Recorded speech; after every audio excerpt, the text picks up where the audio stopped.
Good morning, everyone. How are you? Thank you for coming to our first pitch at the Hive of 2025 and our largest yet. If you could all please take your seats, we'll get started with our pitches. Today, we're exploring innovative and disruptive startups in the FinTech industry.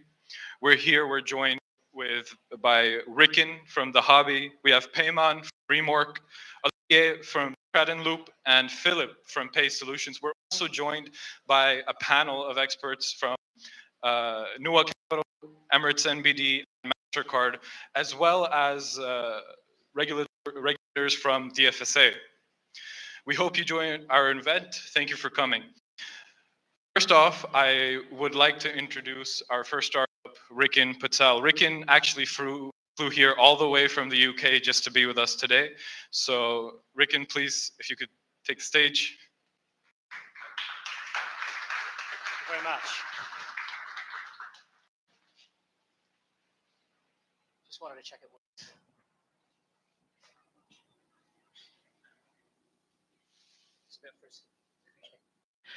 Good morning, everybody. I think you can hear me. It's quite loud. It's absolutely wonderful to be here today. Lovely to see some familiar faces in the audience as well. Thank you so much for listening to our story. My name is Dr. Ricken Patel. I'm the founder and CEO of The Hobby. At The Hobby, we have a very simple mission. We want to make it super easy for you to borrow money against your gold, your jewelry, or your expensive watch. We want to cut out the predatory practices and high rates that exist in the market today. And really, we want to make this lending as commonplace as taking money on your credit card or getting a personal loan. So what's the specific problem that we address? Well, if you want to borrow money against your gold, the rates are just too high for what is supposed to be secure lending. The choice of lenders and the overall experience is extremely poor. Today in the UAE, if you want money against your gold ornaments, the only professional lender that will do it is Finance House. They will charge you a whopping 16% interest per year and take over 2% up front. Or you could be skinned in the gold souk by one of the sharks. They might take as much as 60 to 80% interest per year, and they actually probably just want you to default. This is, of course, completely nuts, and it's also illegal. On the flip side, if you are a bank or a finance company, there are also some definite challenges with this type of lending. Probably at the top of the list is getting a reliable valuation, but then there's also all the hassle around the custody and the transportation of valuables and real pain liquidating collateral if there's a default.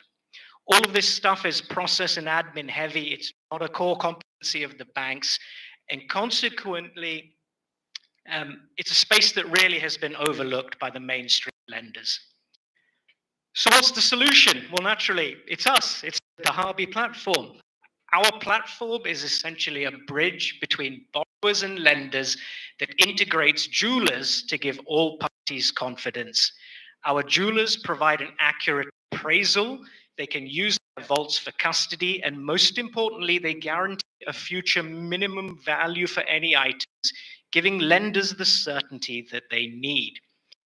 From our side at The Hobby, we deal with the loan origination, we deal with the KYC and the AML, and we digitalize that whole underwriting process so that we are literally giving our lenders their loans on a golden platter. In terms of the borrow journey, we have a really simple and user-friendly front end. It's essentially a three-step process to get your money. Step one, you come into the app and you tell us what you've got. That generates an instant valuation and an estimated loan amount. Step two, you schedule an appraisal with one of the jewelers in our ecosystem at a time and a location that's convenient for you. Step three, once the valuation has been uploaded, you see your personalized loan offers. Pick one, and when you've handed your jewelry over into custody, your money gets released. It's really as easy as that. The only part that isn't digital is the physical inspection, but everything else is done online. So at the back end, our tech is a little bit more sophisticated. In talking to borrowers, we discovered that trust is obviously a major issue.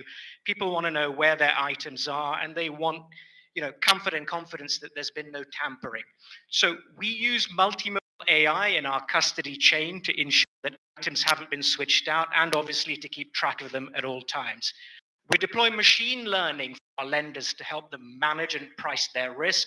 And we utilize blockchain to create smart lending contracts so that our loans can be easily tradable between lenders. In terms of how we make money, we have a very straightforward B2B transaction fee model. We take 1% on any loans executed and 20% of any valuation, custody, and liquidation fees. Market size. Well, look, there's over $10.7 trillion worth of gold sitting in bars, coins, and jewelry. So clearly, the opportunity is very large. If you look across the Arabian Sea at India, there's an extremely vibrant and fast-growing gold lending market over there, with 12% of all household gold pledged, which is a great precedent for us. Now, closer to home, in the GCC and specifically here in the UAE, we really have got a very good setup. So there's a large South Asian population here, and they are culturally already used to borrowing against their gold. That's a great starting point. But beyond that, in this market, there's a lot of gold, $168 billion worth of household gold. There's a lot of debt, $457 billion worth of household debt. And there's a lot of expensive debt as well. About $11 billion on credit card in terms of outstanding debt. 1 in 3 consumers here are in credit card debt, paying an average of 37.75% interest per year. Hopefully you can see where I'm going with this. The point is, we think that the opportunity for what we do is way larger than the official figures would suggest. So naturally, we went out to the market to test our ideas, and these are the personas that we can serve. We really can add value to everybody from the lowest paid end of the spectrum to the ultra wealthy. Take Miss SM. She owns about 50 grams of gold. She changed her jobs and she had a cash shortfall for the rent on a deposit for a new place. She views her gold as her long-term savings, so she didn't want to sell it when she ran into trouble. And I can tell you that she would have bitten my arm off if I had given her a gold loan. You then have somebody like Mr. VRT, young professional in Dubai, well-paid job. He has expensive credit card debt that he's servicing. He has pressing financial needs. He has about 200 grams of gold, which is about $15,000 worth. For a guy like him, I can help him to bring down the more expensive cost of his debt whilst he's living so large. People like him would represent probably 65% of our volume, if I can put it that way. And then, as I mentioned, you have the rich people, SME owners, ultra-high net worth individuals. These folks, they wouldn't really borrow unless they were stuck for liquidity or the price of the lending was right. But they're very exciting for us because of the amounts of gold that they own, and therefore the size potentially of their gold loans. Naturally, in terms of our business, as the lending rates do eventually come down, we will capture more and more of these people, and that will skew our mix towards greater profitability. Where are we from a validation perspective? Well, look, our MVP is built. People say they want our product. That's very clear. And our launch partners in the UAE are in place. Very importantly, I am also in a sandbox process with the Central Bank of the UAE. This means that one day I will hopefully be licensed lender in my own right. And why Dubai for proof of concept? Well, in this city, you really have all the ingredients that I could potentially ask for. Naturally, the government here is extremely supportive of the gold and the jewelry sector. This place has got the best security in the world, and I suppose the institutions and systems to instill confidence in anybody who's a borrower. There's an incredibly rich ecosystem of jewelers with strong balance sheets here. And the thing that strikes me most, 30% of the world's global gold trade passes through Dubai every year. Basically, that means there is more liquidity available here than we could ever use in our business, which is a fantastic thing. Dubai is the city of gold. We say it should be the city of gold lending. It's a strategic imperative. for this city. How about the competition? Well, look, it's surprisingly sparse and rife for disruption. We don't have any direct digital competitors in the region, but there is a close comp in a company called Rupeek. Like us, they are digital, they are a connector rather than a primary lender, but they operate only in India. There's a very important difference between us and Rupeek, though. Rupeek have in-house valuers, we use outside jewelers. This means that our cost base is much lower and we can scale more easily. With regards to financials, look, as a business, we can be profitable by year 3 onwards with just 10,000 borrowers on our books. In the out years, I project that we can easily be a more than $200 million revenue business with phenomenal profits by taking the equivalent of just 0.5% of the GCC personal loan market.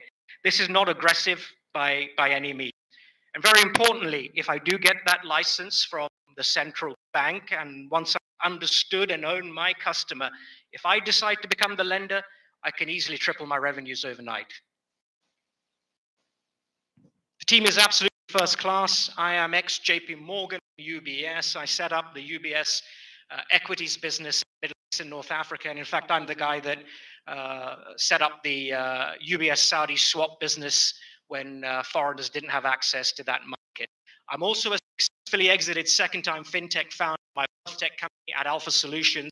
I sold to the listed stockbroker J. Bell in the UK in 2022. On the tech side, we have, and they're here in the room, we have Hitesh and we have Peter.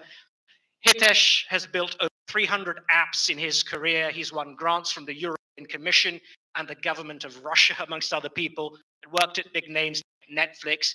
Peter is the most phenomenal and builder and coder that I have, I think, ever met.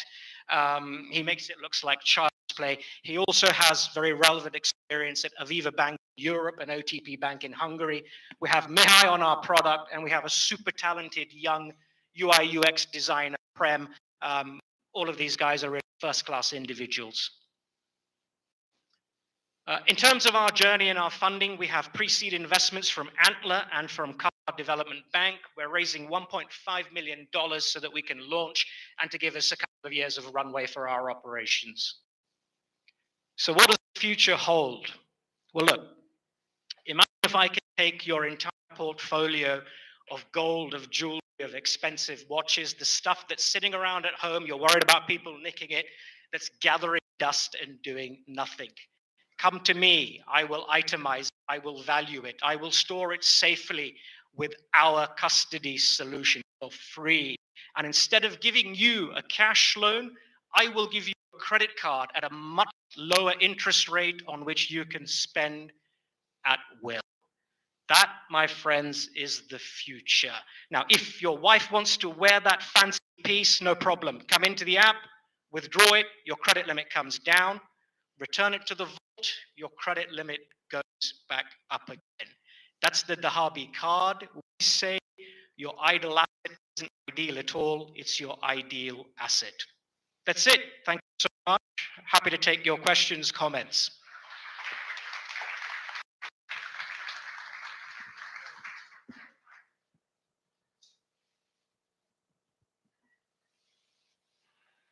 Test. Hello. Perfect. Hi. Thank you so much. Beautiful presentation. Covers majority of the topics I think that we would ask on a first basis. My questions, two of them are really on the partnerships that you would have, as well on the customer level. Right?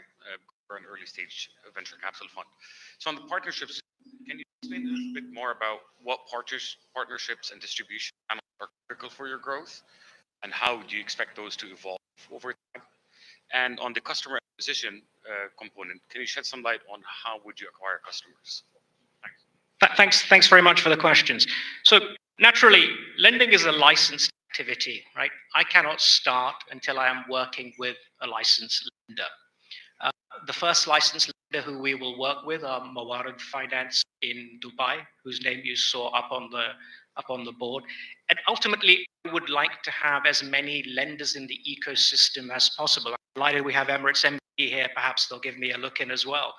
I want to tell you, when I've met with the central bank here in the UAE, their advice to me was very clear. They said to me, Rikin, first of all, Sandbox is great, but it will take time.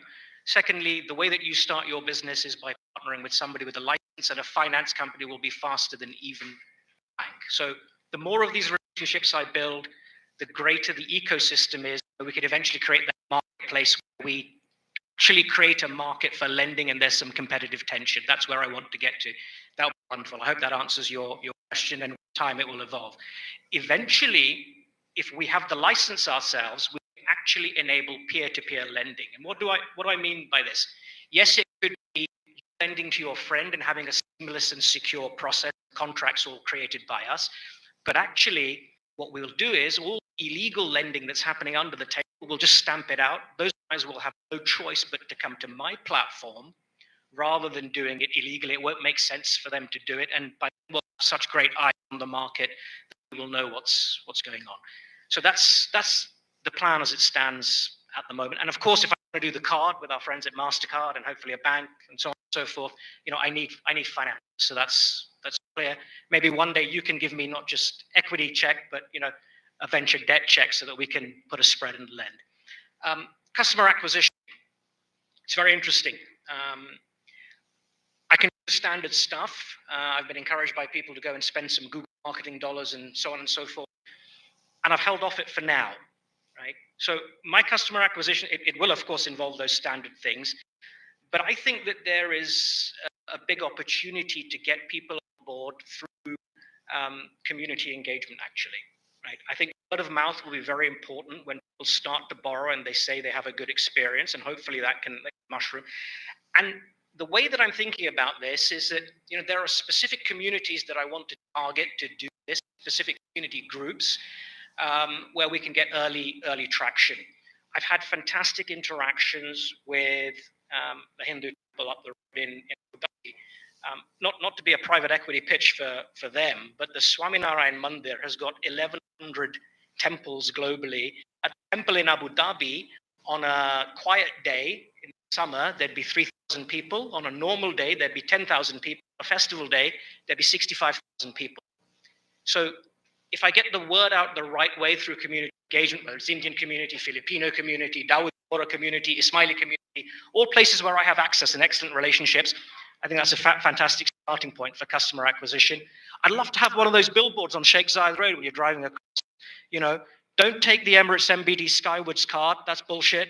Take the Harby card. I'll store your gold for free, and we'll deal with Emirates to get you some miles if you really want that. Right? Not to knock Emirates MBD, but just give me some business. So, we'll use all the channels, but we'll see what's most effective and roll with it.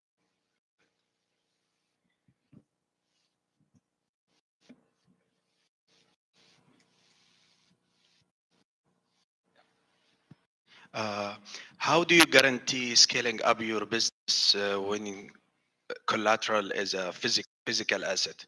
Are you bounded by geographic location? And let's say you want to scale up to other regions. How smooth is the operation of depositing the physical asset and withdrawing it? Thanks. A great question. And this is the whole reason why we can scale, because I'm not relying on staff in my office. I'm relying on controls in my office. The point of having an ecosystem of reliable jewelers is that they're not only the source of liquidity, but they are a point at which you can deposit your gold and collect it when it's released. So in my view, our ability to scale, provided we have the right KYB dashboard for our jewelers, the right checks and balances in place. Banks, of course, and finance houses and exchange houses can also act as distribution and collection points. It means that in theory, we can scale more easily than if I were like Rupeek and I sent somebody to your door to do the collection and the at-home valuation. Obviously, we'll need to suck it and see when we actually start. I think there's a question from a gentleman in the yeah, apologies, sorry. Hello. Hi, Hi. Tatian. Well, congratulations on the concept. Thank you very much. I just want to ask you, there are some aspects of jewelry which are very easy to determine value, as in gold, if it's natural, real gold. But what about when the gold has gems inside? Particularly removing diamonds, because diamond has an established market value. When it comes to gems, though, it's very complex. And you might have a lot of disagreements on what the customer thinks it's worth and what you consider is worth. And then you have the third element, what the bank is ready to accept that it's worth. How do you navigate that? How do you plan to navigate that? Thank you. Again, a question. Thank you for raising it. So absolutely right. Gold bullion, pure bullion, largely bullion jewelry is very easy to value and very easy to liquidate and easy to trade.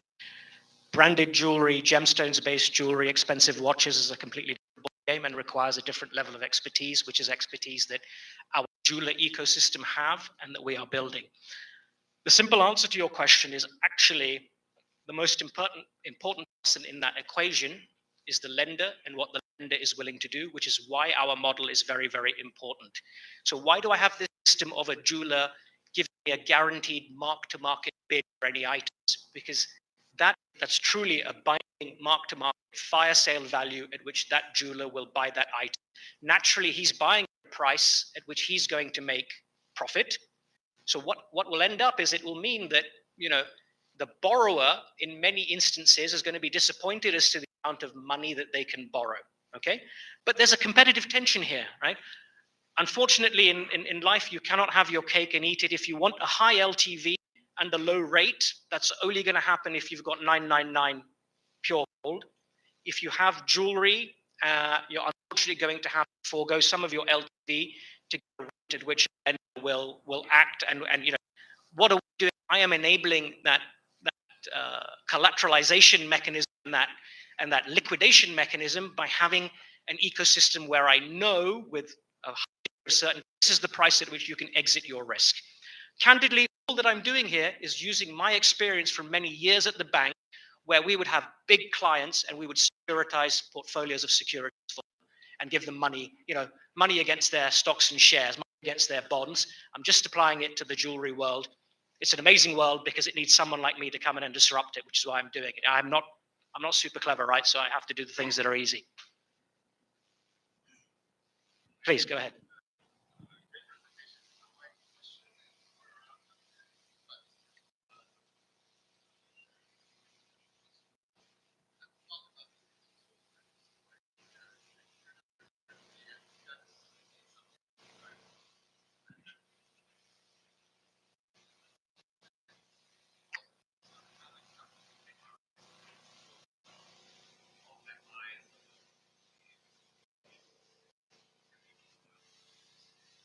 Sure. Thank you. For people who couldn't hear the question, it was a question around whether we do send some type of credit scoring, and then a question around how you hedge your risk. So on the credit scoring element, absolutely. When I talked about the machine learning algorithm and helping lenders to price and manage their risk, even though this is fully collateralized lending, and at the beginning, I think it should just be a uniform rate that is applied. The goal, obviously, with the technology that we have and that we are developing is that we do actually understand how creditworthy a customer is. Why? Because obviously they're fully collateralized. I'll give you an example. We're in a small group here at Finance House, 115% CAGR in terms of their loan growth over the past 3 years, 50% default rate. NPLs from fraud.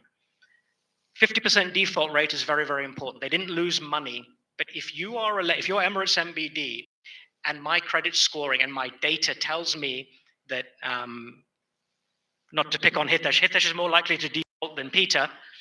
What it means is Emirates MBD will say, okay, we're covered. We have to consider the fact that by the time the default has happened and we've been able to go to execution in the court and actually get the order to liquidate, we've lost another 3 months of interest, so maybe we want to charge a higher rate. So absolutely, that's, when I talked about the machine learning and pricing and managing risk and having personalized loans, that's exactly what we do. And by the way, our friends at DFF have been very responsive to getting us in a RegTech sandbox to automate the execution process for the Dubai courts, and hopefully we can roll that out to other places so that our lenders can have another leg of comfort to what we do. Your question, sorry, I forgot it. Hedging risk. Well, I'm taking the risk today. I'm not the lender. So it's for the banks to decide whether they hedge their risk. You can of course, you can hedge gold like you can hedge currency easily. The volume is large enough. Actually, what's more important for the bank today is the credit worthiness of the liquidity provider, of the jeweler as layer one. Let's say that the jeweler defaults on his contract to buy my Rolex at 60,000 dirhams in 3 months when I've defaulted. Layer two is obviously, what's the depth of the market for these goods? Can we still facilitate a sale and get you out of your risk? But and this is why our KYB dashboard for our jewelers is very, very important, because the financing partners that we work with, Mawarid, are the same. They will not work with everybody. They will only work with jewelers with a certain financial capability, expertise, and reputation. And again, our platform makes all of this very easy because of the tech that we have built and that we're deploying. Ricken, thank you so much. Sorry to cut you short. I think we have to move on to the next speaker. Let's take us back. Thank you very much. I'm sorry to eat into other people's time. Thank you so much, Ricken. Can we please have a round of applause for the hub? So just to note, guys, we are open now for panelist feedback. If you'd like to approach the speakers with questions yourself, you're more than welcome to do that when the presentation is completed during the networking post-event. So our next startup, we have Payman from Remork. Remork is a remittance application that's set to disrupt the fintech industry. Please give a warm welcome to Payman. It's okay. Hello, everybody. This is Payman. Thank you so much for joining us today. The global remittance market is worth more than $800 billion. But unfortunately, it's stuck with inefficiencies. The traditional players offer slow and very expensive services, while the new player improve both cost and speed. But they struggle to providing sending and receiving as a coverage of all corridors and all of the needs that the person that the remitting money needs. So this is not all. The biggest issue that the most of the remittance services rely on the banking system, and they couldn't handle unbanked people to accessing this kind of services. But the good news is the blockchain has come to solve this problem. But the adoption rate of blockchain, because of the complexity these days, is low. We solve all of this problem by introducing Remork. Remork is a non-custodial wallet that relies on multi-blockchain network that we are hiring account abstraction concept for make blockchain easy and user-friendly for our customers and users. Beside of this, we are using the extensive partnership around the world for handling this imbalance and coverage for sending and receiving transaction. Another solution and another services that we are providing, it's about the smart contract. With the smart contract, we are secure our transaction, we are transparent and fast this transaction with smart contract. So in our product, have some kind of major services. The first of all, we are self-custody wallet that user can manage its fine. And another one, it's about the cross-border payment, on-ramp and off-ramp services. Multi-blockchain networks such as Stellar, Ripple, Solana, and the Polygon that we are using this kind of network for making our transaction fast and costless.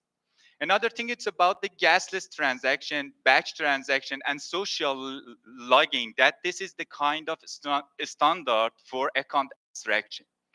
We have two part of product. The first, it's about the back office and dashboard. And the other one, it's about the mobile app, web application, and desktop app. So as I said earlier, global remittance market, it's very huge. It's 800, more than 800 billions. But in the UAE, uh, the UAE market, it's about the $45 billion, but we are using just the part of digital remittance. The digital remittance, it's around $12 billion. In the first year, we are capturing 0.5% of this.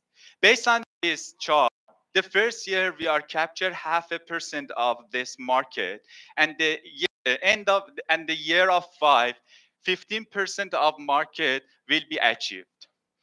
Maybe you can ask yourself how we can achieve to this. Our business model is diversify, but right now our price and our fee is less than the uh, other company in this market. So based on our demand event, our fee will be lower. Okay, so the remitting money on ramp and off ramp, crypto back lending, subscription, and shopping via crypto. So based on this, first year we are focusing on the remittance. And at the end of the 5 year, based on 1.4 million user, we are providing our base business line that you can see. So the competition, we divide our competitors to three categories. The first group, it's about the exchange houses. The second one, the fintech company, and the third one, it's a crypto wallet that we place it in our metrics based on customer attraction and accessibilities. So, but here, this is the major our partnership that, as I said before, we are the self-custody wallet that the other competitor doesn't have these features. The other thing that we are hiring multi-blockchain network for agilities. And this is what we can make and play, change this game in this market. So for through to this market, because we are located in the UAE, or we initiate with the UAE, but this is not limited just to the UAE. This is the global market that we are using. But we have four groups: the expatriate, freelancer, UAE traveler, and crypto enthusiast. But we have studied this market. This market is a little tricky, and we figured out the workers and expatriate looking for the cheapest price. Because of this, for the first, uh, and catch this kind of workers and customers, we are offering service for free. And the other one, this market has some kind of categories, and each category has some kind of communities. For finding this community and providing referral reward and affiliate marketing for this, we can catch this user. Not easy, but this is happen. And the other, we are using the CPC, Google Ads, and YouTube Ads, and other strategy. But our major strategy already mentioned about. This is our team. All of the idea came from Hamid Reza. Hamid Reza is a patient and passion and a very good and creative leader that get all of us together. He has 2 decades experience in e-payment and banking system. But if you are looking that team knows how to deliver the KPIs, this is the team. If you are looking something that they are know how they knows about the commitment, this is the team. So this is our roadmap. We can talk about it after this session, but the first quarter already done. So the second quarter, updating licenses, it's very important for us, and we are working on it. But the third quarter up to 25, we have an official launch. And for quarter four, this is I'm trying to mention the important ones: the crypto-based lending, and the quarter two up to 26, we start the new another business line as a business solution and crypto-based payment. We have some kind of AI solution and AI thing, but we need the AI market more mature for this kind of thing because of the high cycle partner. We believe that the custodial wallet will be major in the next 2 years, but AI needs time. So we believe that the investor is a part of our core team. And we are looking for some kind of smart money. For this, we need 3.6 million based on this allocation, based on our financial projection. This market has a lot of opportunity. We can reshape it together. Thank you so much for your time.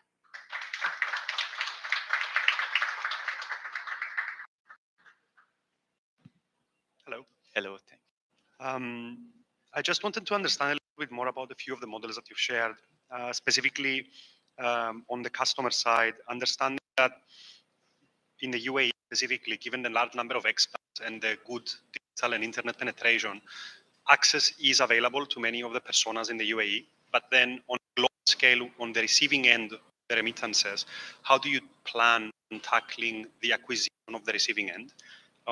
As a second question, again on the customer persona, self-custody requires a little bit of a high level of expertise from the individual user. Is there a plan to provide custody services for the users, or is that always the long-term plan? And lastly, in terms of the cost of acquisition of customers, is the referral fee and others funded on the pricing model, or is it going to be funded through the money-based? Okay.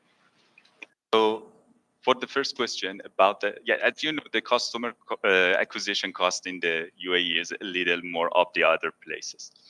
But the first of all, that we have studied that most of the base remitting money for sending and transfer, it's a little down. It's about $1,000 for each remitting for whole month.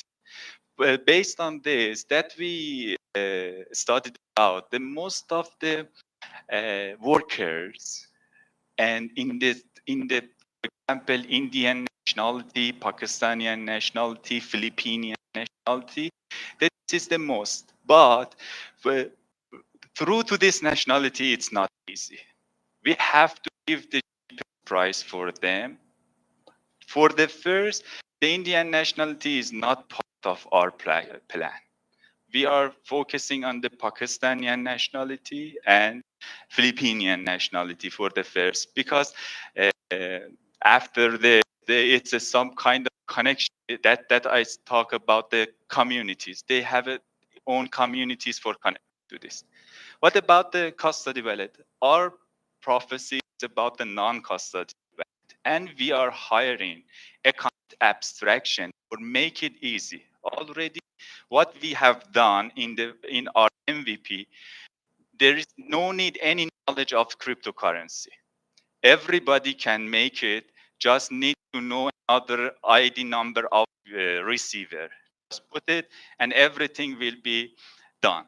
This is what we are looking for. But about the custody, it's not about the custody in the middle of progress. Maybe when we are trying to be an on-ramper and off-ramper, we store a fund for a while time. For this, we need licenses, and we are covering this. This is the part of that maybe just it's about our side as a store fund. And the last one, I forgot, sorry. The last one was on the cost of acquisition in terms of if you're funding that directly through your pricing model organically, or if that would come from the investor's money. You know, actually, we are using the investor money for this, but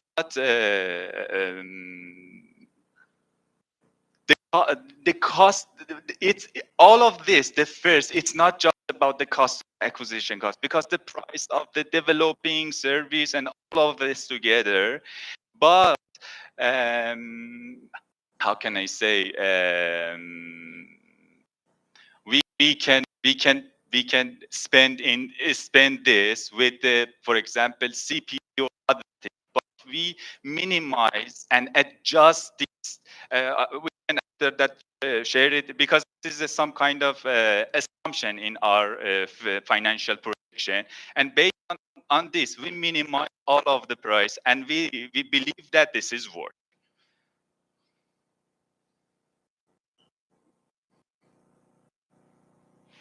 Great, thank you. Again, my question is very much related to the customer persona as well, and the customer acquisition, right? So to me, this industry is great, and the way you've presented it shows its relevance and it's the true problem that is being faced today. Now, my question comes really in terms of the trust element that you're going to have to build with the customers, in addition to the question surrounding the educational component, right? So it seems to be very simple, but even with its simplicity, there has to be an educational component that is sometimes on you or on the customer to learn it themselves. How are you thinking about that as part of your overall customer acquisition and overall customer journey, right? Okay. Especially as I think that will change over time as your business develops through the multiple quarters that you've shown, right? Thank you. Thank you. Don't want to say that we are driving this trend, but this trend these days about the cryptocurrency or something like this. So non-custodial wallet, it's that because of the security, even most of the user is coming and start to study about this.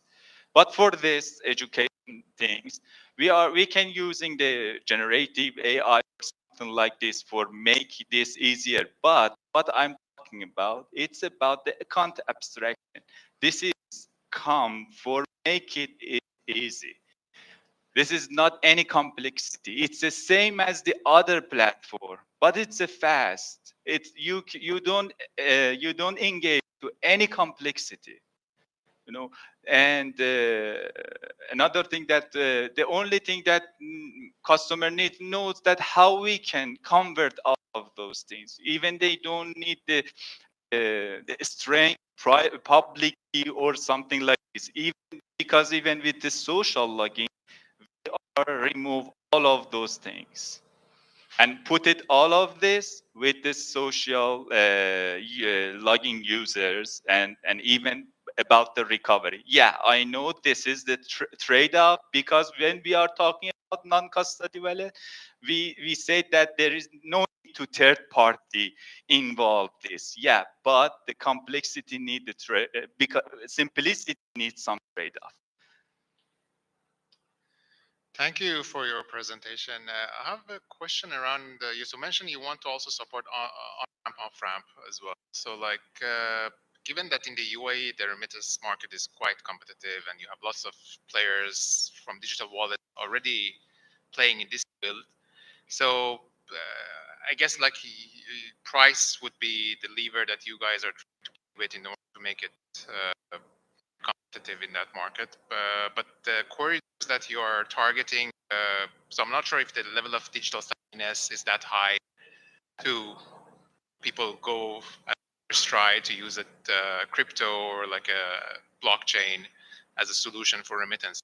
So just help me understand like how you guys are thinking about this, and then also in terms of like on-ramp, off-ramp, are you only thinking for on-ramp, off-ramp in UAE, or also at the destination country as well? Because that's quite key for the remittances business. Because I mean, people, if you go to Western Union, you also expect that people on the receiving end to have an on-ramp, off-ramp capability. Yeah. Thank you.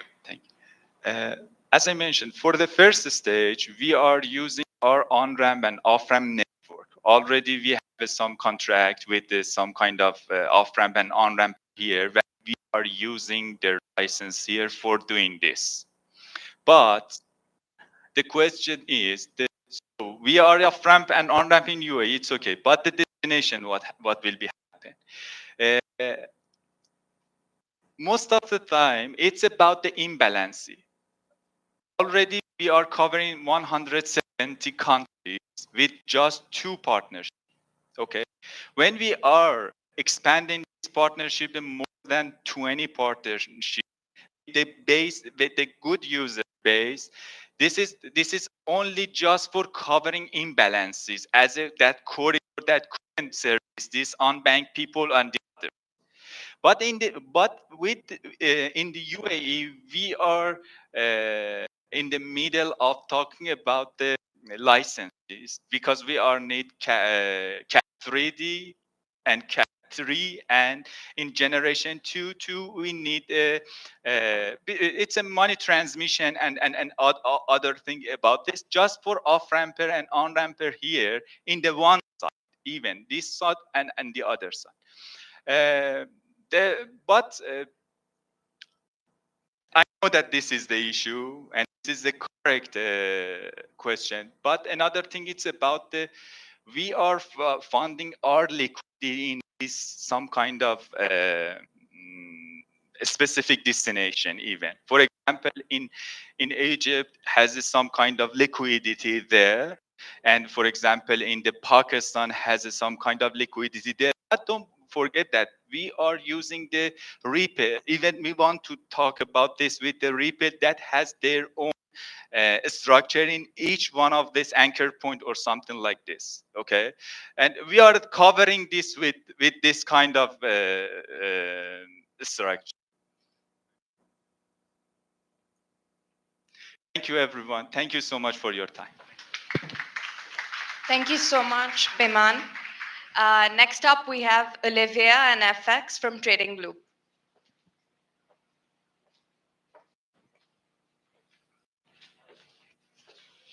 Assalamu alaikum. Good morning to all. My name is Olivier. I'm the CEO of Trading Loop, which is to be FinTech. We optimize trade cash flows for companies. And in summary, we're an orchestration platform for the whole commercial transaction to maximize trade cash flows for CFOs of business-to-business sellers. We do so by combining processes, technology, and risk management to accelerate the commercial transaction. We do so in alignment with the SDG as well. We're looking at 400 million ARR, which is a 3.5% of a $12 billion market that I'm going to demonstrate to you is material. What problems are we solving? 50% of businesses get paid late and not the full amount. We get 45% of trade finance get rejected, and that's part of the $2.5 trillion gap. And 85% of trade is not fully insured, which is a $4.2 trillion at risk. Why so? Because current solutions actually do not address the underlying root causes. Everybody looks into the credit risk. Company could be AAA rated, paid suppliers extremely late. It's not related. The problem is below surface. It's about processes, information, it's about skills, practices, and it's about risk. Some of the risks in particular are not addressed upfront, and that's what we're trying to do. How do we do it? The reason for Trading Loop to be a circle is to depict the commercial transaction. It's about getting it funded. It's about getting the order, the delivery, the invoice, the payment, and the closure. Is the entire commercial transaction that we orchestrate in a digital manner, hence the digital hand, by leveraging Web3 technologies, communication, process automation, artificial intelligence, and risk modeling. there is underlying conditions which favor this. Open banking, which enables to get the information about it, but also influence. All the digital invoicing and the digital trade, and the one we've mentioned before, the digital payment as well, which enables to accelerate the payment and get the visibility. How does it work? I was mentioning about the risk. Did you know that the 2.5 trillion trade finance gap is not about money, it's about the risk? Essentially, buyers and sellers are so far apart, the trade is not happening. And that's the one we solve by working with the buyer and the seller and the financiers to de-risk it. Yeah? We de-risk it in such a way that all the parties are clear and de-risk it, and we continue to support. We orchestrate the delivery, tracking everything on the way. We prepare the invoice and we prepare the payment well ahead of time. Example, on the payment is delayed because of the KYB. Yeah, well, we do it here well ahead of time. So we can get it sorted and don't have the bottleneck in the end. Now, it's interesting too that our value proposition is actually not to replace, but to work with the ecosystem. So we work with banks today, we work with the trade financier, whomever they are, we work with the insurers, we leverage the ecosystem, we just make it more efficient. Yeah? We're also, of course, open to more. So any of the innovators on electronic payment or others, or the insurtech, if we can automate some of them, we're happy to do so, and we do so when appropriate. It's all about acceleration. Now, our orchestration platform is real, is rational, is cloud-based, is all automated, gives the visibility on all the commercial transaction, where it's getting blocked, an example of KYB here. Now, let's talk about the market. How big of a market is it? There is a $105 trillion GDP in the world. That is supported by trade. That trade is $250 billion as a support for commercial transaction. Out of it, we estimate that the commercial transaction orchestration, which is a new term, just like payments, payment became payment orchestration on the top. Adding that layer of commercial transaction orchestration, $12 billion. We're aiming at capturing $400 million of annual revenues. That still requires 1,000 customers, 30,000 transactions. So it's a volume business. In that volume business, our pricing model is pretty simple. It's a percentage of the transaction value. It's traditional in FinTech, also aligned with the seller. The seller wants to be paid on time in full. Okay, so clear alignment, sellers understand that very well. So who are the sellers we're targeting? We can't target the whole world. So we're looking at, firstly, the sellers. We do have a value proposition for buyers, but this is the main target. Second, we target the GCC because we're here, because there's an underlying issue. USA, because it's the biggest market in the world. Selected EU countries, because there are some pockets of opportunities too. And then later China, meaning in terms of economy, $10 trillion, this is big enough for us. What industries? We could do it on anything. We've done it on professional services, we've done it on chemicals, we've done it on agri-food. We want to focus high volume industries, 3 of them. They represent $20 trillion of business. It's big enough for us. How do we go to market? Of course, we go direct and multi-channel and modern marketing. Also, we leverage the B2B networks. We leverage also the existing players.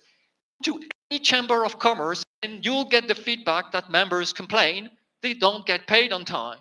A market entrance into the UAE would check, am I going to be paid on time or not?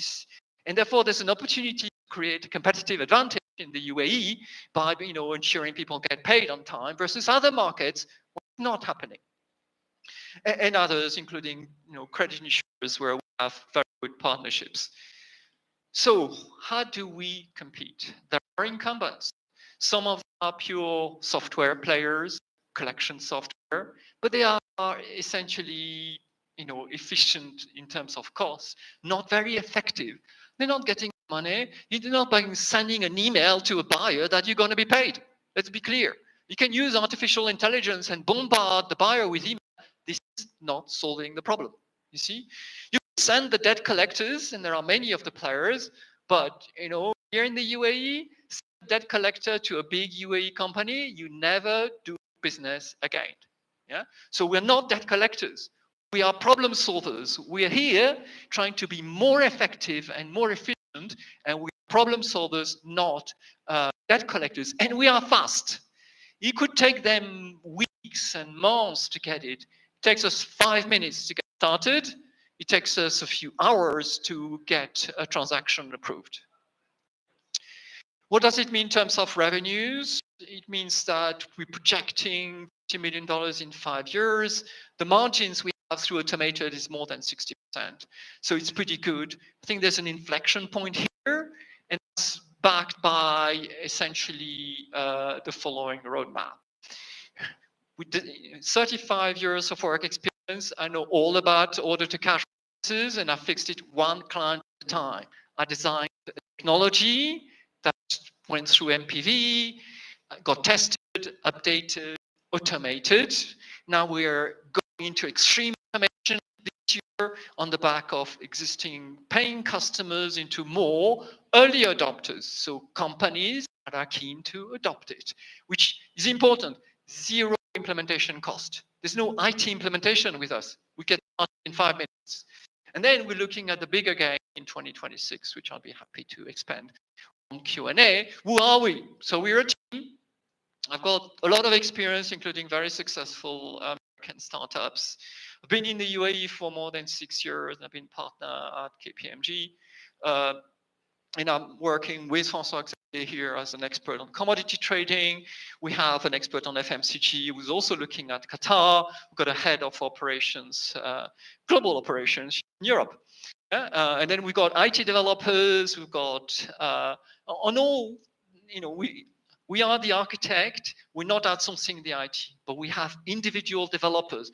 Some are on IPA, okay? Some are specialized on AI, on Web3, and so forth, in such a way that we control our technology, but we are leveraged so that we can be fast at capturing the best in class. So that on the basis of our own self-funded investment for years with some good traction, we're looking at a pre-seed $2 million investment. Half of it is on the technology, and that's on safe notes. And the other half is on marketing and sales. We need to get known. We need to go push. It's B2B selling. What is interesting for investors is that it's ESG compatible, 4 goals, and we're looking at the next round of 10 million afterwards. So there is a leverage for you. SDGs are important. Sustainable trade, sustainable economic growth, emission reporting, important, and effective, accountable, anti-corruption. Everything we do is checked, 100% ethical, 100% compatible. Yeah? And we take it upstream. There are transactions we would refuse, let's be clear. Yeah? Both for us and for the sellers, we are super rigid on S16. And then our reporting allows to avoid the greenwashing, which cost $1 billion annually. So, in summary, Trading Loop orchestrates commercial transactions to accelerate and maximize trade cash flows. And then that's what we call the friction-free journey. Investors can join it by providing their capital. People can join us as employees, and companies can join as sellers or buyers. Thank you.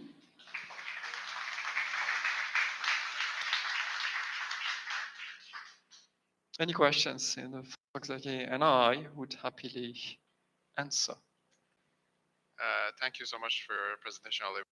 I have a question around, so you mentioned we are targeting medium-sized enterprises, and I presume these entities typically have a more advanced ERP solutions and what have you. So like, are you guys going to integrate with their ERP solution to enable trade finance, or like how easy is that? And can you just elaborate on that, Very please? good question.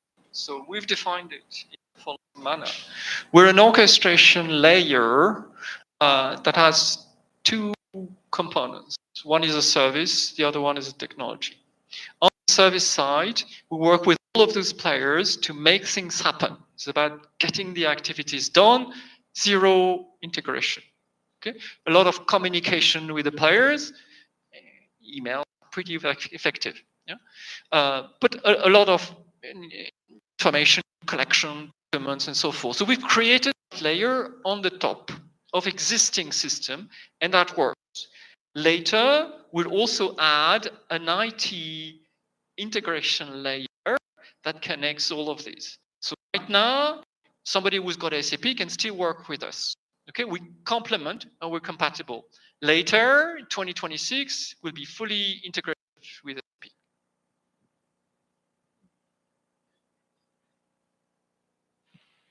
Thank you, Olivier. I have two questions. One is based on the trade flows. It's just, I didn't see India there, which is the second biggest partner of the UAE as part of your target markets. And Yes. I wanted to understand a little bit more about why Sure. would something as big as an opportunity be missing from the target market. And then secondly, I understand this is also an ecosystem-based environment which you are building, and it would achieve critical mass after a lot of companies, providers, insurers, finance houses, everything enters the ecosystem. What would that look like in a steady state in the future? Very good. Thank you for this. So India is on the list for us, but still is a bit smaller. It is an important trade partner, and therefore we address it here. UAE or GCC exporters that go to India, fine. It's just more difficult for us to chase Indian sellers. Do you see? That's the main reason. The second about the ecosystem.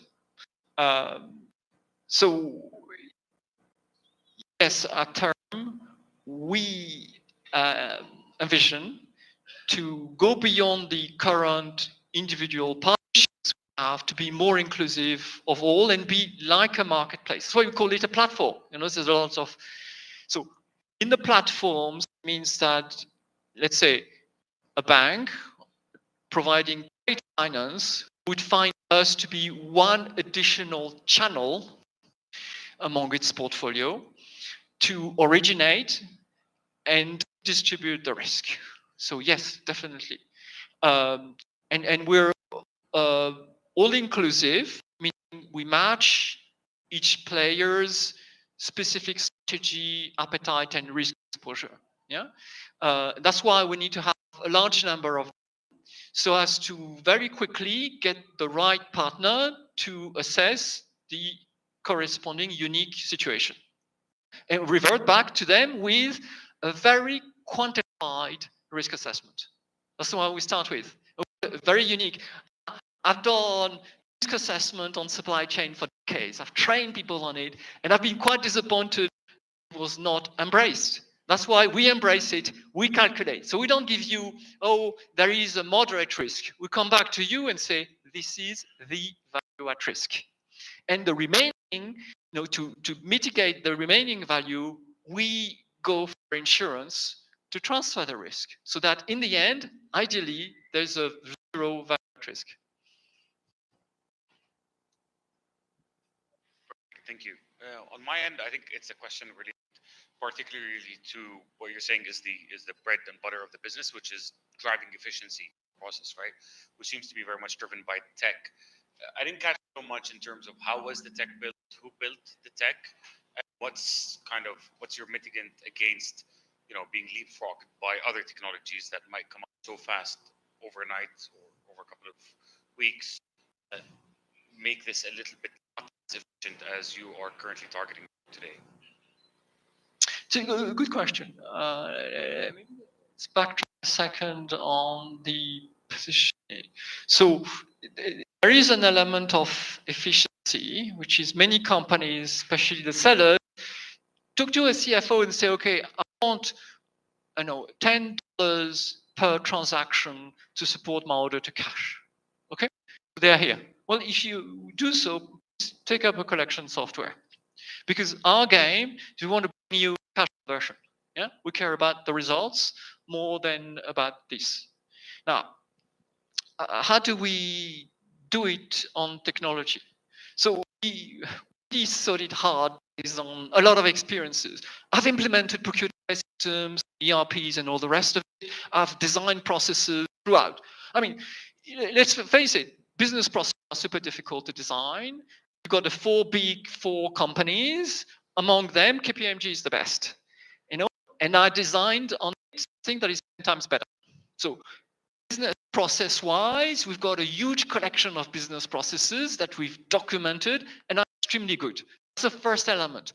Now, we implemented those processes on a technology that is easy to use, that is already proven, so we didn't have to build it. It's a kind of very sophisticated, proven CRM on which we plugged in hundreds of processes, okay? And that works, proven, measured, tested, and all the rest of it. So that's the number one.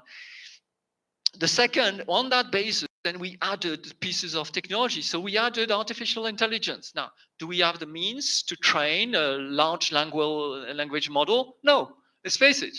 But we use the big companies that have the means and have done it. So they have built the model. They have trained the model on something that is relevant to us. And then we adapted it, concrete. Commercial agreement that we receive from the seller, we get it through our artificial intelligence, which will tie up, and then we get a human in the loop in the end to check it out. Others, we get a bill of lading electronically available. We get it through AI, we get the information, and we check it out. That's the one we do. You see, we don't need to design the language model to extract that information. We can do it. Yeah? Where it's more interesting in the future is to use artificial intelligence to accelerate the connectivity. You know, when everybody talks about AI these days, right? So here's a frustration I've had for years. You know, you talk to a CFO or CIO, say, I want to put in place a new e-procurement system. Do you know how long it takes? It's minimum 15 months. I implemented here in the UAE for all the federal government entities. My God, it took years. Yeah. Now I'm looking at companies that don't have that time, and therefore we're looking at saying, okay, look, whatever system you have, we'll make it work. In the future, we're looking at artificial intelligence to help make the connectivity. Why should it take 15 months? If it's all about the data, then we better have artificial intelligence connect the data schemes, whatever they are, so that we get the connections. The future is not about big IT implementation, which, by the way, a lot of consulting firms make a lot of money out. It's really about getting the results. So that's where we see the future. Hyper connectivity enabled by artificial intelligence, so as to accelerate the orchestration of all of it.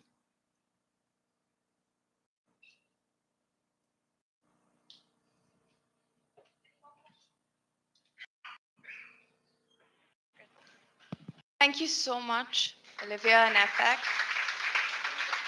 That was very insightful. Thank you. I'd like to invite our last startup pitching today. We have Philip from Pace Solutions.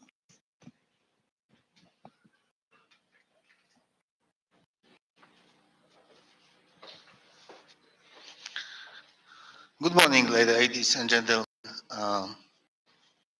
I would like to talk today about financial evolution that we're facing today. Hello. I would like to talk about the problem, maybe not here that much in UAE, but lot much more in the emerging markets. The problem that my friend already mentioned, a problem of unbanked people, of the people who has no access to the banking services, to the banking infrastructure, to the banking product. Often they don't have access to digital products at all because they just hold the cash. Why? Global finance relies, especially regarding the remittance already mentioned, relies on a 50 years old plus system called SWIFT. And probably we all know SWIFT. Uh, Raise a hand if you suffer any problems sending money abroad from UAE.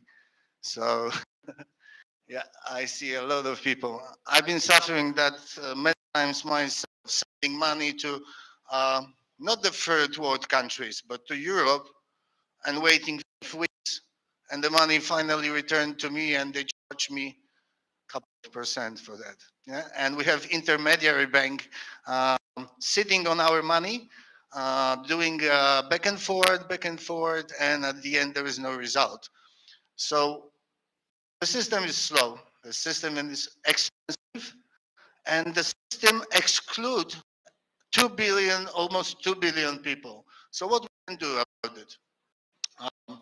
To emphasize the problem, the financial system is not broken here. We have an amazing banks. We have an amazing access to cash to everything. We can have everything in 15 minutes. But if we look in the continent of Africa, Latin America, Philippines already mentioned, or other Asian countries, people rely on cash primarily. They don't trust local banks. Often they don't trust governments. And it's super difficult to transfer the money from those countries to the other part of the world. The remittance costs up to 20%. You can use one local bank, let's say in Congo. Can you imagine that in Congo you have only one local bank? We just spoke with a brother of the president of the Congo last week, and we found out to deposit dollars in Congo, you need to pay. So keep money safe in emerging markets, sometimes you need to pay for deposit. It's a complete flip what we've learned here, right? So the business, the individual struggles, but the businesses struggle as well. And the people imagine, I just spoke with my friend from Nigeria, he said that if the money is in the ATM, only 5 people, the first 5 in the queue, they get money. The rest goes and they don't get an access to cash. So that's why we designed PACE. It's a self-custodial wallet. I don't call it non-custodial because the custody is actually on the user. So we are the custody of the wallet, of our money. What does it mean in essence? It means that even if the company like Pace collapsed, bankrupt, liquidate, you still get your money. It's the safest way to store your money, and you store your money in stable coins. So you don't have exposure to the currency exchange. And this is very important in the emerging market where the currency can fluctuate like crazy. So you have a self-custody. We have already mentioned account abstraction. We can extract almost everything to make a blockchain as easy as Uber or Kareem, right? So you don't need to remember your 15-digit phrase. You can recover your password. Everything is abstract, and no one has an access to your money instead of you. And you can send the money just based on the email of the receiver instead of remembering the code, copy paste. Is gasless. You don't need to go to Binance to sponsor your gas to make a transaction.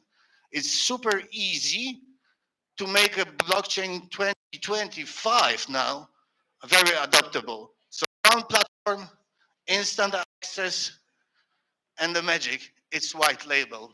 This is our go-to-market strategy. We believe that building the brand from scratch is very, very difficult, especially in so saturated market like fintech and financial services, where you have players that have 200 years of history and hell lot of money.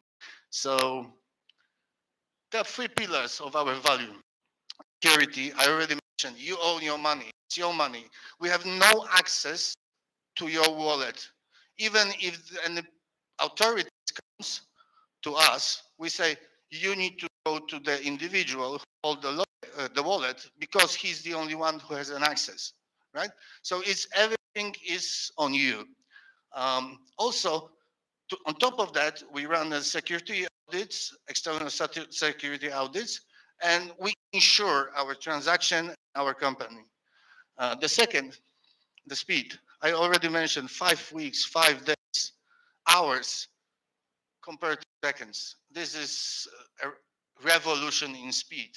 And the cost, if there is no intermediaries, if there is no middleman, if the time is so reduced, you can reduce the time 90% and the cost. So how it work in action? So our go-to-market strategy is existing organization who already has a population of their users. So imagine we go to the company, we sign the contract, they issue their transfers, wages, budgets, bonuses to the wallet in stable coins. The stable coin is accessible, and this is very important because to be really accessible everywhere in the world, we need to partner with an existing organization like MasterCard, actually. And I sent to Ali a couple of days ago an article that MasterCard, just a couple of weeks or months, they set up a special infrastructure for partnering between debit cards of MasterCard and the self-custodial wallets. So we're aiming to build this integration and provide access to the finance to people everywhere they like. Because physical credit card is something that you need in, for example, in Africa to have instant access to your money. Because imagine in Africa, even tap to pay doesn't work. So you require a physical card to put it into a POS machine. So he can pay at the spot here, everywhere he goes with a local currency because we integrated 21 on-ramp and off-ramp solutions through the one aggregator to have a very broad and scalable coverage for exchanging to fiat and back. So everywhere you go, actually, you can pay with Pace with a local currency and exchange exactly the amount you require for this transaction. The rest of the money is still keeping the stablecoins. You have a very flexible spending. You can spend, withdraw, or send the money home. Or you can issue debit cards for your family and still keep control over how the family is spending your money. So instead of going to Western Union after a hard month of work, you spend your $1,000 and it's a black box. Everything can happen with your money.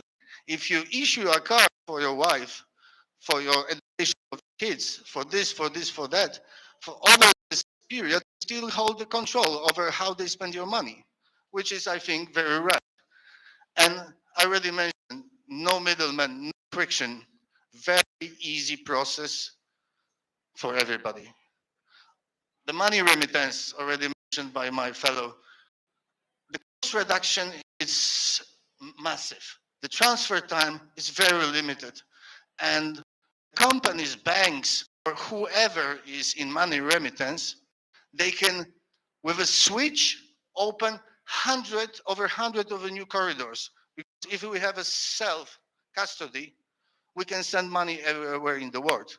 Just a matter of local currency that I already mentioned that we cover, right? So you get money in your stable coins in Nigeria, Congo, Sierra Leone, and you go and you pay with your local currency, but your savings are still in the stable currency of stable coins of USDC. And also in the international trade, that was already heavy discussed here. Global payments, very easy. No multi-currency risk reduction. Everything happens on time. Very effective on cost. And build the trust. You know how difficult it is if you wait the money from your partner, from your client, and the money don't come 1 week, second week, third week. You lose the trust. I've been in situation a couple of times. There was no evidence to show that the money has been sent actually, and there was no um, from the institution that was sending the money where the money are. And after my investigation and everything, I proved to my business partner that I actually sent the money, but it took like 3 weeks. Yeah, and I think to build the trust back is very difficult. So we are not just the wallet, the white label. So we can work with banks, telecoms, platforms, and we can integrate in weeks to help them scale, to help them reduce the cost, to help them with the adoption of the new markets. That's why the scalability is much easier rather than going through the standard customer acquisition, which is expensive. There's a lot of churn and difficult. And also required a lot of local licensing. We trying to keep away from licensing. We are a pure tech company. The license is on the corporate, on the existing remittance company, on an existing bank. They already hold it. It's no point for us as a tech company to become a bank today, right? So, but only with access to the money through the cards from MasterCard, Visa, or if there is any provider in the world, we can be really accessible. So this is our aim, our goal right now, to get the money accessible very much for our users. And as I said, corporates, governments, existing infrastructure. This is our go-to-market strategy. Why? Because the team behind Pace, we all come from this ecosystem. Myself, Philip Block, I've been scaling a business for over a decade. I exit couple. The one from walktrips.com was pretty successful. But the key point is that I've been working with clients like Google, Vodafone, Microsoft, SAP, and I was providing them a service for business travel. Adam Larson, he's a genius in blockchain. He was building teams for Santander, Amazon, Credit Suisse. Michał Kramash, he's a chief innovation officer and the head of startups for Europe at Google. And he's working at Google for 18 years. Actually, he helped me to make Google my client in the previous business. So, and then we have Rafał. Rafał is a veteran in fintech. He introduced PaySafe into Europe back 18 years ago. He was one of the first 13 people in this NASDAQ company. That's just the founding team. Of course, we have more people. We have an internal team of the developers to keep the IP in-house. We have people from banking, from exchanges, like huge experience and network. So why companies like MasterCard, NBD, platforms, telecoms should care? The spending power of unbanked people is $3.7 trillion. And we not say, okay, we're going to aim 1%, 3% of that. You know how big you can be, technology. The transaction can speed up. The cost can be reduced. PACE is an inclusion getaway to the future of finance for the people in emerging markets. So, and the future is here and now. You know, the technology arrived. We see on the one event, two businesses doing a very similar solution. It means there is a market for that, right? So it's the matter of the positioning of the solution, is a matter of go-to-market strategy, the team, the execution. I believe we are all connected to the same source of energy, and we're getting ideas from there. So this idea came to us. We can scale together, we can partner, and we can lead the revolution to make a payments, to make a financial borderless. Thank you very much.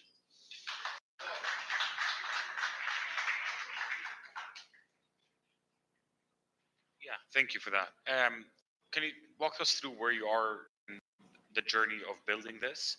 And I'm not sure if I caught how much money you're raising and where would you like to put that money or how would you like to spend that? Okay, we actually have built the product already. The first clients are supposed to start in March. This is a remittance company from Europe. Corridor is Ukraine and the rest of the world. So they responsible for money transfer to Ukraine, especially now important in the humanitarian aid manner. And it's getting huge, believe me. And they are the biggest company for that. So we're starting in March operationally. Of course, product like that has a roadmap. Right? So we have added services, we have debit cards, we have more and more options to get your money. For example, PaySafe, the raffle mother business. It's an option to withdraw and deposit your money in the grocery shops by the QR code. And he gives them access to over 1 million grocery shops all over the world where you can go with a QR code and withdraw your money from the non-custodial wallet. It has never been before. But this integration requires, some spending. So we are raising 5 million, $5 million, and it's the 2.5 is already committed from people we know very well. We did our due diligence from our side because we believe the money really can make or break the business. And as a seasoned entrepreneur, I've seen many stories about due diligence. So we have all the investors who want to join the team right now. These are former entrepreneurs with exits, actually. So, so 2.5 is committed, 2.5 is still a space. We're looking for someone from this region because the company is based in DIFC. It's here registered. So it will be great to get also an access to the local ecosystem for the local investor.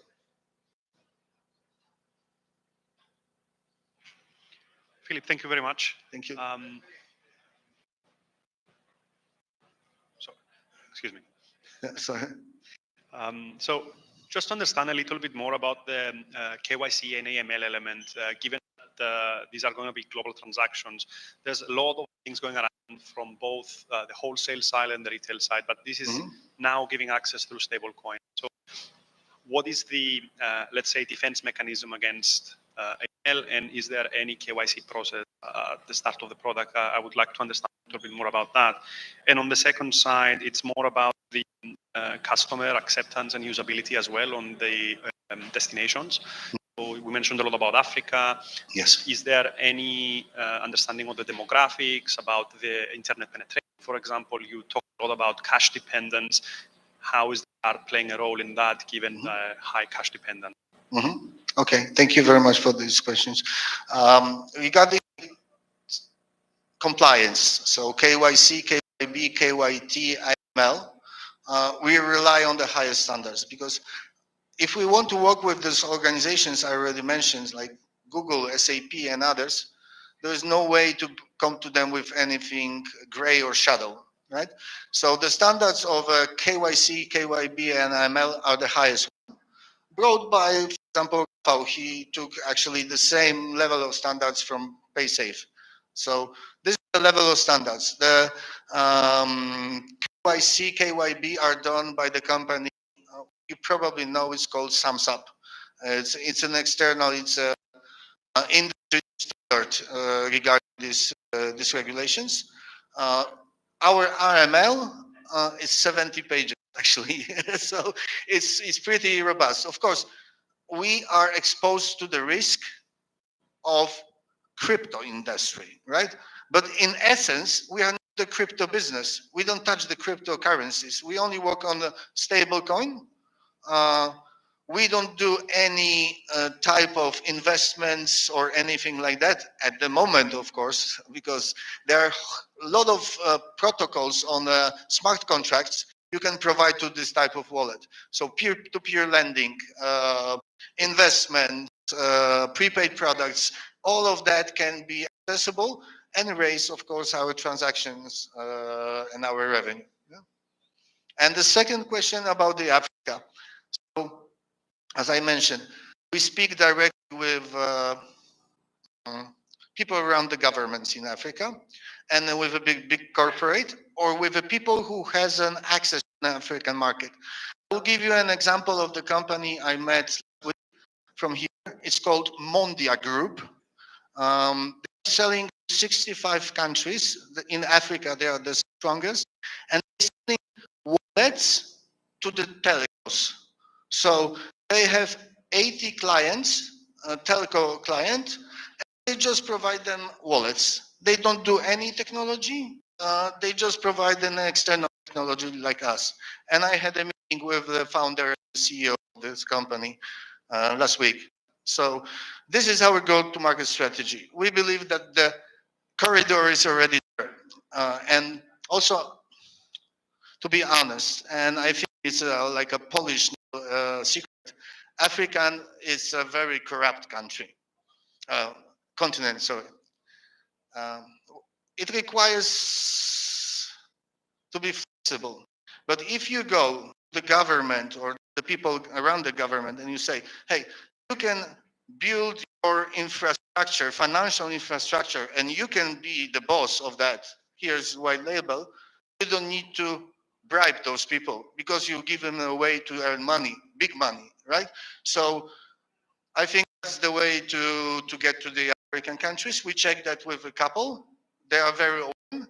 But first, we want to issue the product for these two first clients we have in Europe, crash test that with them, and then go after a new one. Thank you. Thanks, Philippe. So in terms of your clients I think you mentioned that you want to launch in Europe first, and Ukraine being one. Would you guys need any sort of licensing, given that you work in the remittance business both from receiving and sending part? So I'm just keen to understand, like you mentioned that no license is required, but just help me understand like how does that works? Because in most remittance businesses, you need to have a license, even though if you work in a stable coin. So happy to understand more on that. Thank you. Very good question. Actually, the B2B strategy, white label, means that the company we start to work in March, which is called MIST, it's the name of the company, you can Google, it's the biggest logistic company in Ukraine. They hold all the licenses. So what we do, we give them the technology, take a rev share from the volume they do, but every licensing on-ramp, off-ramp, cash in, cash out is on this company in this particular case. So we provide just the storage and sending of the money to the client. The rest is on them. Of course, we just take the friction of their revenue, but it's very easy to scale, right? Otherwise, I give you an example here in UAE. I was speaking with my mentor in Abu Dhabi, and he said, Philip, to the wages here in UAE, we need to have a WPS. And it's not that expensive, we'll obtain it, so on. I said, Bill, I don't want these licenses. I don't want to be stuck in obtaining any licenses because then I lose the pace and the speed. If you focus too much on one thing, you lose the big picture. If you want to scale in many destinations, you need to rely on an existing infrastructure. Otherwise, you're gonna stuck. That's my personal experience. Thank you.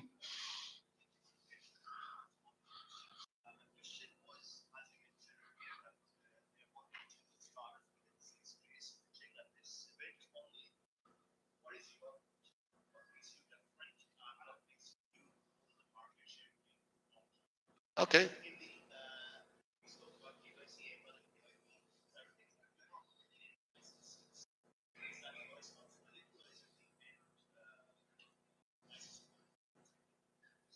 Yeah, okay.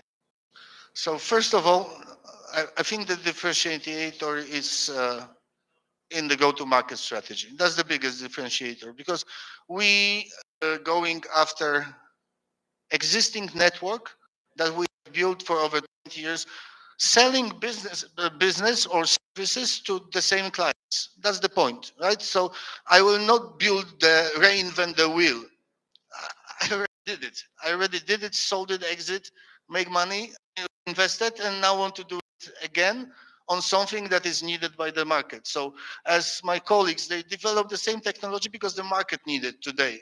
And people, the mentality of the people is open with the new administration in US, with all of those things changing, people are much more open to the blockchain. And you also see that here. Vara is giving more and more licenses, more and more international business going to the market. Banks like Emirates and doing already blockchain products, projects. Brickworks, I think, is a partner for blockchain, one of. And so the differentiator is the go-to-market strategy. The differentiator are people. You know, the team is completely different. We come from other regions, from other industries, and so on. So I think that's the biggest differentiator. We are completely self-founded. We pay for all of that we develop ourselves. So we have a full control of what we are doing at this point. And this was intentional. We wanted to come to the first client and then close the first investment. That was our, I think, very fair approach to investors. Regarding the KYC, KYB, yes, we rely on the partner. Again, I don't want to reinvent the wheel, right? If someone in the SAMSAP is doing that for years and they have a higher standards, let them do that. Let them make money on that because they are professionals in that, right? So we believe in partnership. We believe in ecosystems, in building something meaningful by connecting dots. And this is something that differentiate us from some ideas.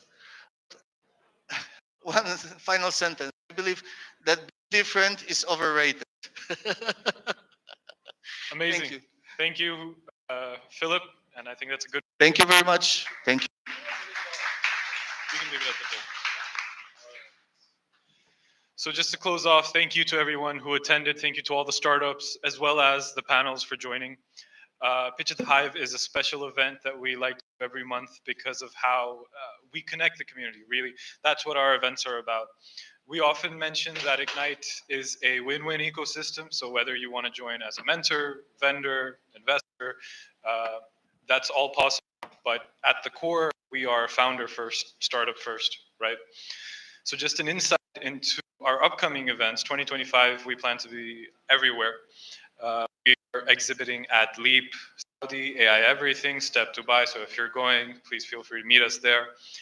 We are also hosting a invite-only investors breakfast sometime next month.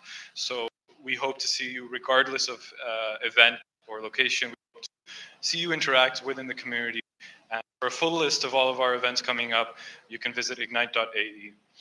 Thank you so much for attending, and we hope to see you more involved in future Ignite events.